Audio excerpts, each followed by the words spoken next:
Hey guys, this is Fiend Frenzy 91, and I'm bringing you my episode 4 review for the season Walking Dead season 2. And one thing I liked about episode 4 is how it began. This is what I've been talking about. This is chaos. Everybody's walking around, people are panicking, people are trying to figure out what to do. It was just all very crazy, kind of. It was like pandemonium, basically, and I really liked that.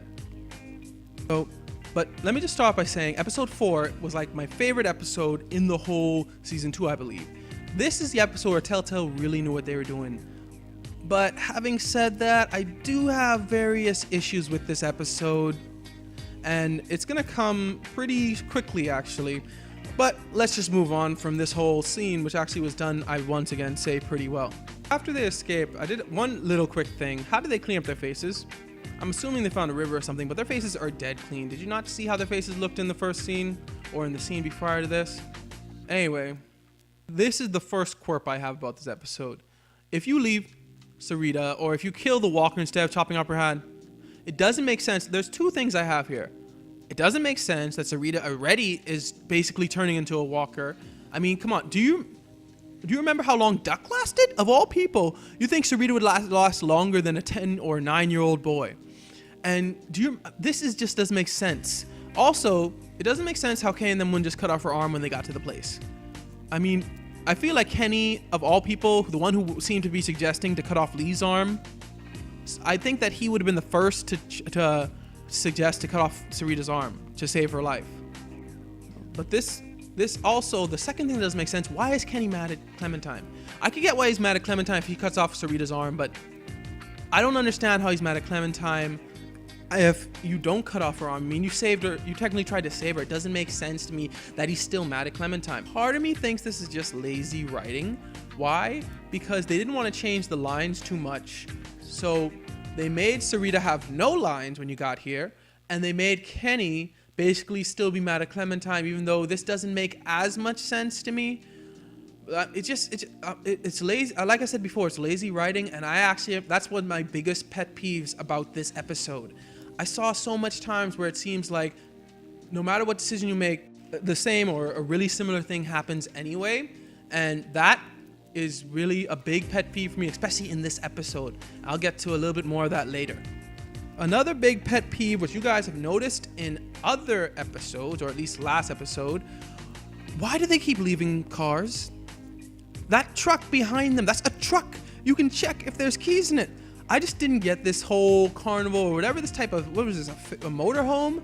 It was weird. It just didn't make any sense to me because it was like, there are cars, trucks, all RVs, plural, 2 at least RVs. And they're not gonna try to take one of them? I mean, the RVs, especially because you have a big group, you could carry all the people in there probably, even the trucks. This really goes back to my whole saying about lazy writing. I'm not saying the writers themselves were lazy, but what I am saying, it seems like they overlooked. I'm not sure if they just missed it, but it seems like, it's very hard to miss all these. You have to put these cars, the animators have to put these cars here.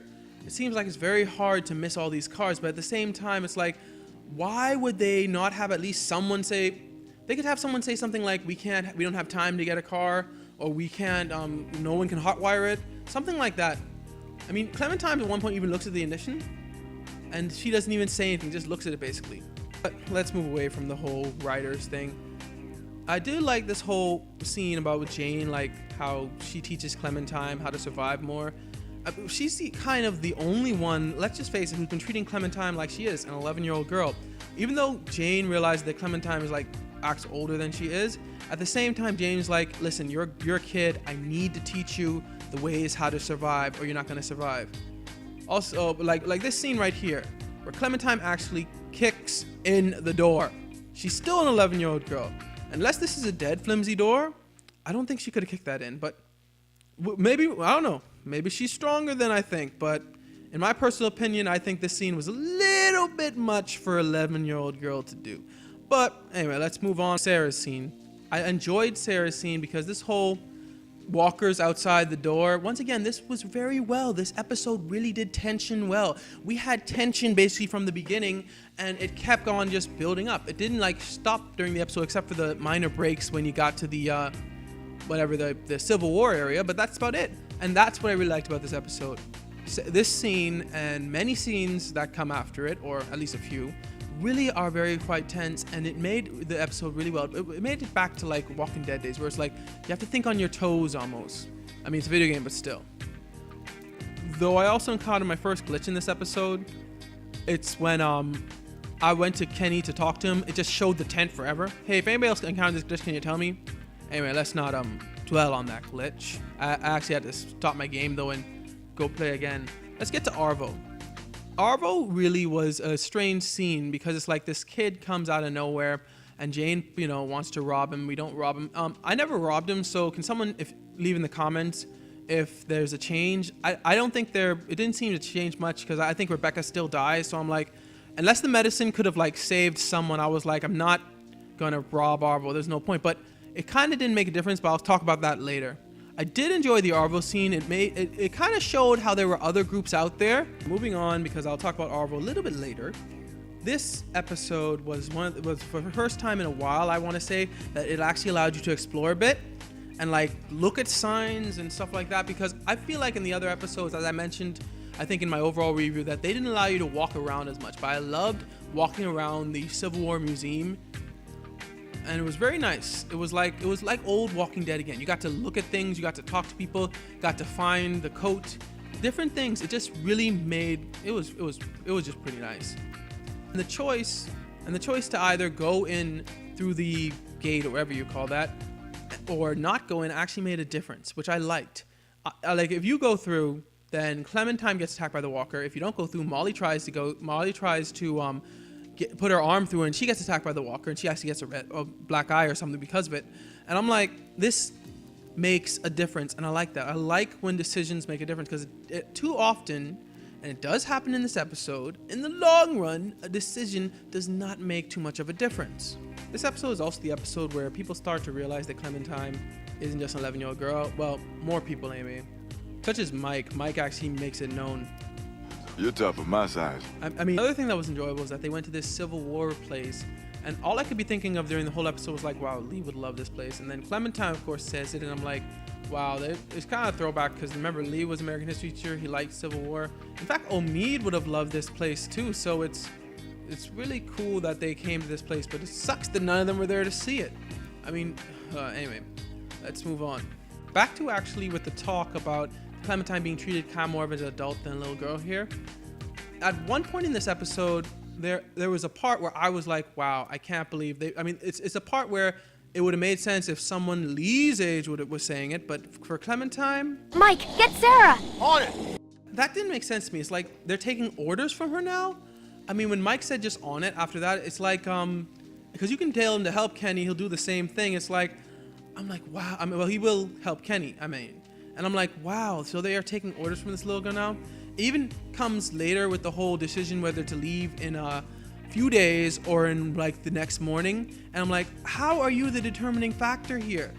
I know that you're the player. I know they want to give the player the choice, but she's still an 11-year-old girl. I feel like I have to say this so many times because it happens so many times in the game where they give the player this choice that they really it doesn't make sense to give her that.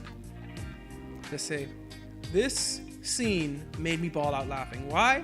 Because you just gotta love the irony of the situation. Rebecca is having her baby while these two are up here making a baby. I just couldn't stop laughing when I first saw that scene. Anyway, it was kind of a waste of because I was thinking maybe Sarah would actually, if you taught her to shoot, maybe she would actually start shooting with the rest of the gang, but she just kind of backs away. It once again goes back to my whole lazy writing thing. I'm not literally saying these writers are lazy. What I'm saying is that they didn't seem to want to change too much based on your decision. So what they did was they basically didn't give if a character had lived that could have died, they basically didn't give them too much lines or stuff. And I just really didn't like that too much. Sarah's dying twice.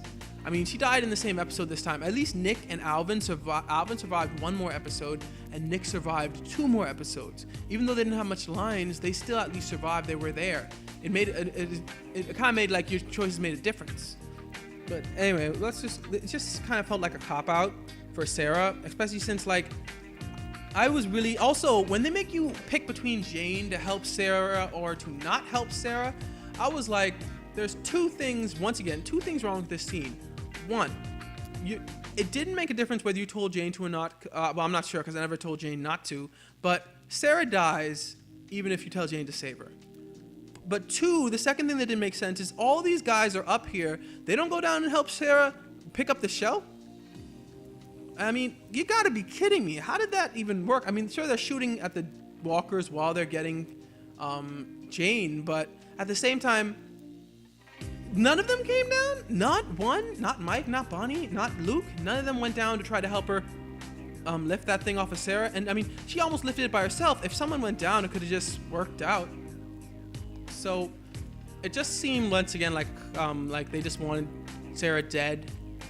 And also, could you imagine Sarah in episode 5? I would have actually loved to see her in episode 5. I would love to see her during that fight, during that shootout. I probably would have paid extra just to see that. But anyway, it didn't happen. Oh, there was one other thing that I had with this episode. With the nail file, what difference does it make if you take it or not? It feels like they were just trying to add the 5th or 4th choice. It just didn't make sense to me because I played through both times. I took the nail file on the first time. I left the nail file in the second one. I didn't see a difference. If anyone can see a difference, just tell me in the comments below, please. Anyway, getting to the end of the episode, I really loved this ending. Let me just say this. This was probably the best ending in any Walking Dead game of Telltale, obviously. So, Season 1 and Season 2, this is probably the best ending I've seen in either of them. Look at me! Do you hear me? I will kill you if I have to!